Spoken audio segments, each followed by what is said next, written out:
Le premier match en première division, je regrette qu'un seul truc, c'est qu'Henri Canet n'ait pas pu faire au moins le premier match. Oui, j'avais envie, mais non, mais dans ma tête, j'ai dit, voilà, pour moi, c'était le summum, hein, je finis sur... Moi, le football, moi, c'était l'amusement, le football. Quand j'ai joué à Martigues, j'ai jamais eu un esprit de jouer pro, de faire une grande carrière en pro. Moi, c'était l'amusement. Ouais, il avait plus envie, mais je pense qu'il aurait pu, parce que c'est... Je pense que si lui est encore là, je pense qu'il y a... Je pense même dans 3 ans, on est encore en D1. C'était sa décision, elle était légitime, mais j'aurais aimé quand même qu'il soit présent parce que c'était la continuité de tout ce qu'il a amené pendant toutes ces années. Et quand il a arrêté, c'est la phrase qu'il dit, c'est toi la relève.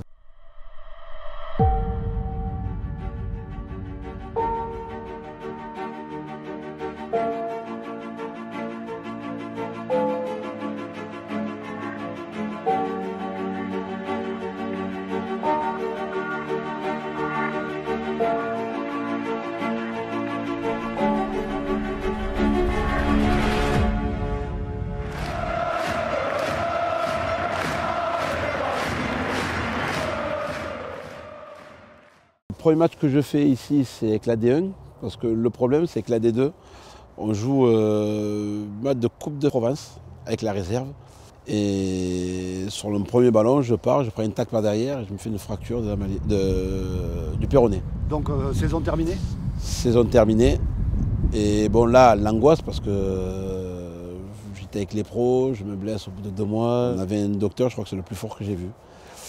Et il me dit, je ne pense pas que ce soit une grosse entorse, je pense qu'il y a une fracture de...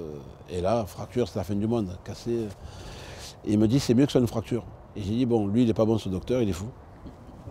Et en fin de compte, il avait raison, c'était une fracture. Et au mois de juin, je reprends la saison, avec les pros. Je pars en stage avec eux, je fais la saison. Et au mois de septembre, le 11 septembre, c'est pas une bonne date pour les Américains, mais pour moi, c'est une bonne date.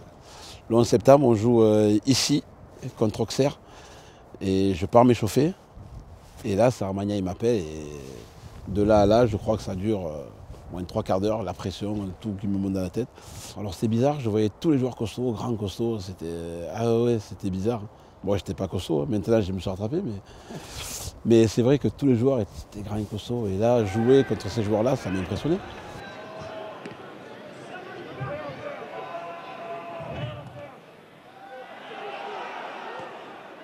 Mais après ça, le premier match à Lille, déjà le stade, c'est une autre dimension, c'est une autre planète, la première division.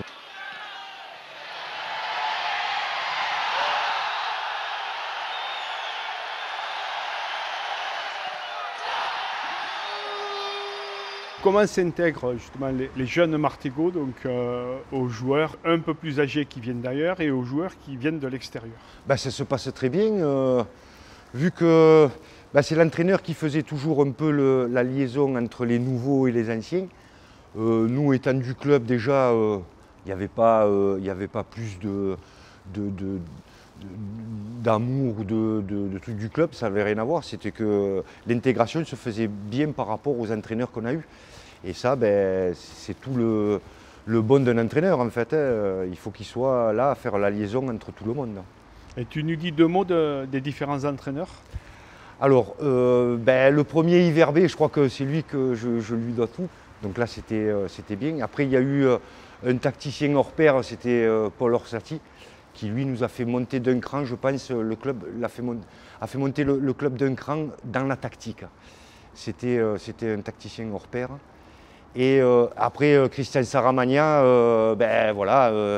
lui, il a fait le reste un petit peu. Et je crois que là, à ce moment-là, l'équipe était tellement unie, tellement en symbiose que je pense que l'entraîneur était là, mais en définitive, l'équipe, c'était elle la plus importante, quoi, et ça se passait bien. Être en première division, c'est formidable.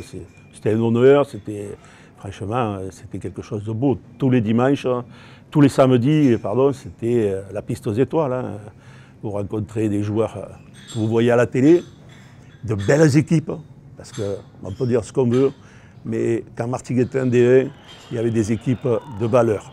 C'est-à-dire que c'était des équipes qui faisaient quart de finale, demi-finale, Coupe d'Europe, et on les avait, nous, à Turcan, de temps en temps à Martigues.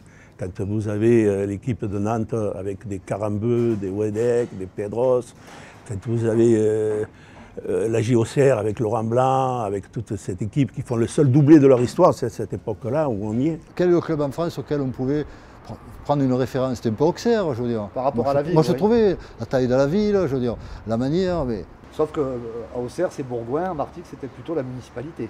Ah ben oui, c'est des trucs différents. Oui, non, mais au niveau de l'échelle, on est... Mais l'échelle, on était à peu près identique à des clubs, des villes comme Auxerre. Hein.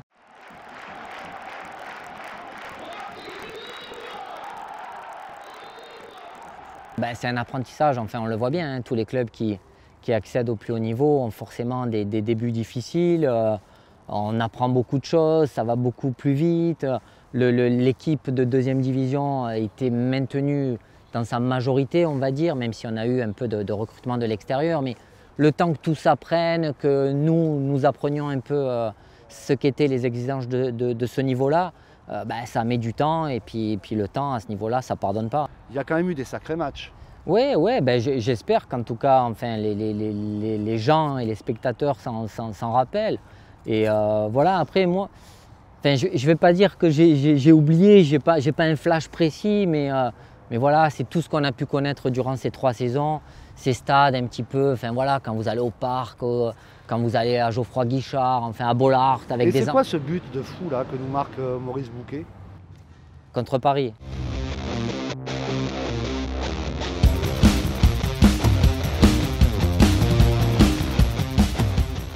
Ce but au Parc des Princes face au PSG est l'un de mes plus beaux souvenirs.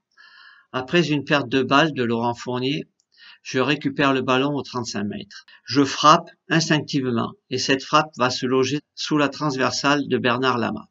Ce fut un moment de joie intense et de le revoir me donne et me procure toujours des frissons. Après, c'était Maurice, quoi, capable de tenter des frappes aussi auxquelles on ne s'y attend pas.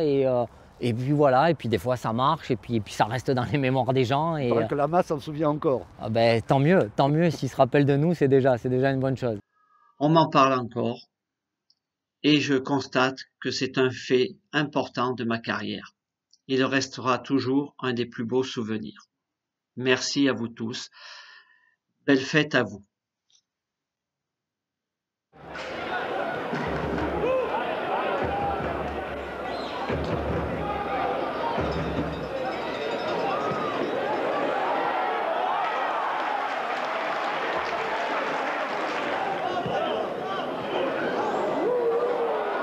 On rentre à la mi-temps, on perd 2-0.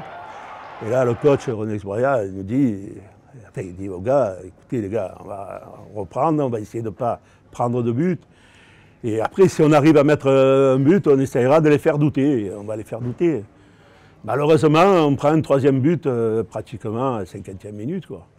Et on prend un but. Bon, ben le fauteuil était pas assez grand, on s'est enfoncé. Et là, bon, on a pensé que c'était mort. Qu'est-ce qui se passe à la mi-temps? Rien de spécial ou... Bah à la mi-temps, comme je disais, un peu ce sentiment d'impuissance. Enfin, en face, ça allait très vite. Ils ne sont pas champions de France pour rien. Il y avait beaucoup d'internationaux et on se disait, enfin voilà, ça va être compliqué, on n'a pas la solution. Mais bon, comme je dis, voilà, un coup du sort, un coup franc, ça relance tout le monde et puis ça nous permet de nous remettre dans le match. C'est un match qui était perdu dès la première minute. On ne savait pas pourquoi, on était un peu dedans. Et puis cette envie toujours de gagner, de prouver aussi au public qui était là tous les week-ends à nous soutenir, qu'on pouvait faire quelque chose d'exceptionnel. On l'a fait. Ça fait partie des matchs qui sont exceptionnels.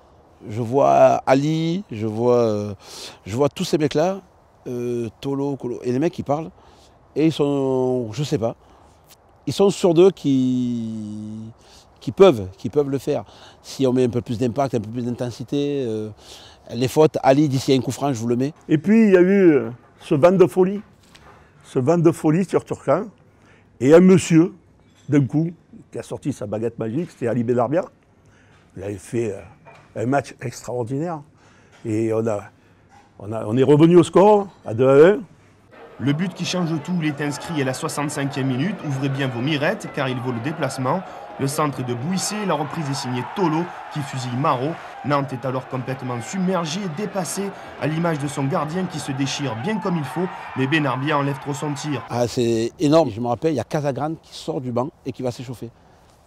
Je me rappelle, c'est Suodo qui demande à Casagrande de s'échauffer pour sortir quand même, pour sortir Marot. Parce qu'on est encore persuadé que l'avantage est suffisant. Je crois que heureusement que YouTube est là aujourd'hui parce que je revois, j'ai des flashs et surtout ce sentiment d'impuissance qui nous anime pendant un moment parce qu'en face de nous, on avait une des plus belles équipes de France qui finit champion cette année-là.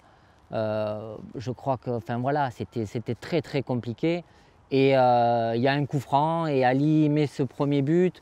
Je crois que ça réveille un peu tout le monde, ça nous réveille nous joueurs, ça réveille un peu le public. Et puis à partir de là, j'allais dire, on a joué notre va-tout.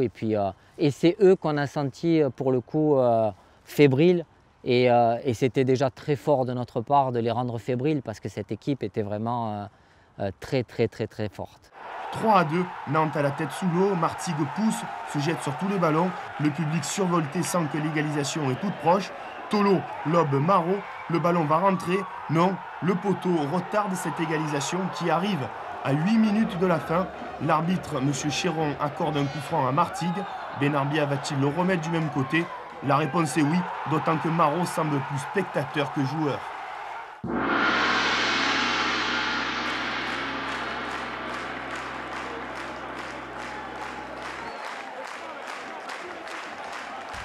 Bon, après Ali, c'est moi qui lui ai quand même appris comment ses gestes.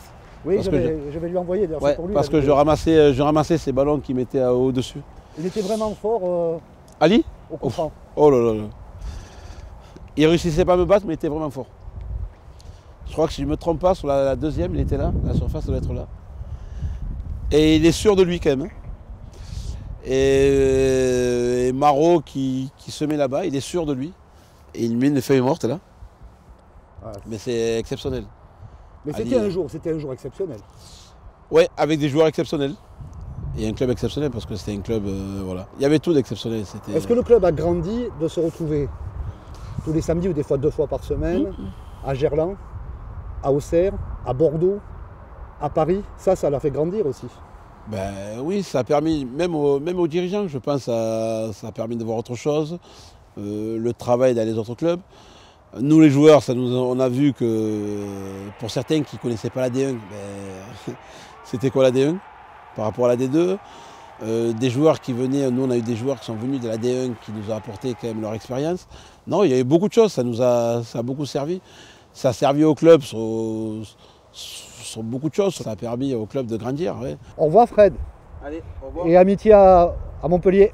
Oui, je leur dirai.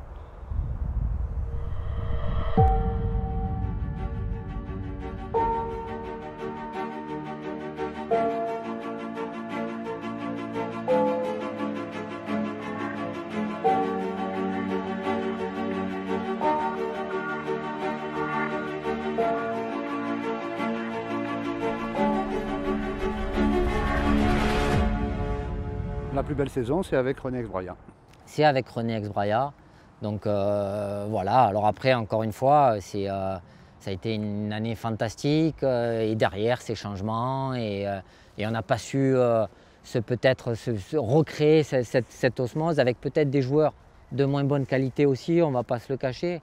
Et puis voilà, après malheureusement son départ et Patrick par exemple qui vient le remplacer les quelques derniers matchs. Mais vous vous battez bien sur ces derniers matchs, vous êtes invaincu je crois. Ouais, on se bat. Mais ça part de loin. Hein. Ouais, un goal average très défavorable. C'était très très compliqué, il a su recréer quelque chose. Enfin vous savez quand il y a un nouveau qui arrive, ça recrée tout de suite. C'est pas suffisant. C'est pas suffisant, voilà, et puis je pense qu'on était malgré tout limité, que ce soit en nombre et en qualité.